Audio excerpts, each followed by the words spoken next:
Musta magandang hapon sa inyong lahat mga ka-farmers, mga ka-viewers. So ngayong hapon share ko lang po sa inyo ang aming ginagawang pagtatali sa mga malalaking dahon ng mga kamatis. So yung kamatis natin na itanim to November 20. So ngayon parang 13. So 23 days old na ang ating talong. So kamatis, so nanimula na po silang namulaklak. So dati po ay taniman po ito ng ampalaya papunta doon sa aking likuran. Ayan po, umakyat po ako sa meter para makita natin ang itaas.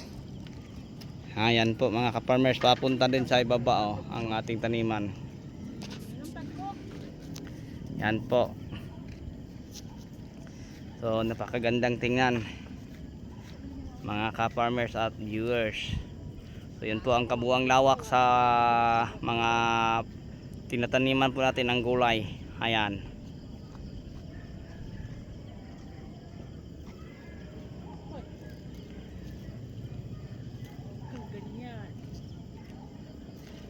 Okay, si Mrs. Tingnan mo, napakagaling ni Mrs. magtali. Hello there.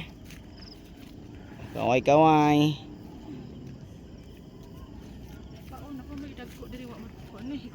Sabi ni Mrs. may mga malalaki pa daw puno ng kamatis na hindi daw natatalian.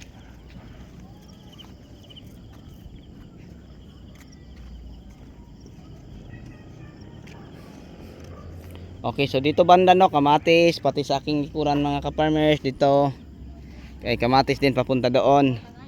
At dito naman ang nakatanim ang talong. Yung nabagyo na talong. So ngayon maganda na pong tingnan. So ito po ang kabuang lawak sa farm natin. So dito talong na bagong tanim, sa ang sunod ay talong na mag 6 months old na. At saka yung may mga poste, yun po ang taniman natin dati ng ampalaya na nakaka-recover sa bagyong Christine, at sa ngayon ay tinabas na at wala na mga farmers. So ayan po. So sa inyo lahat, hanggang dito na lang. Maraming salamat. Bye bye.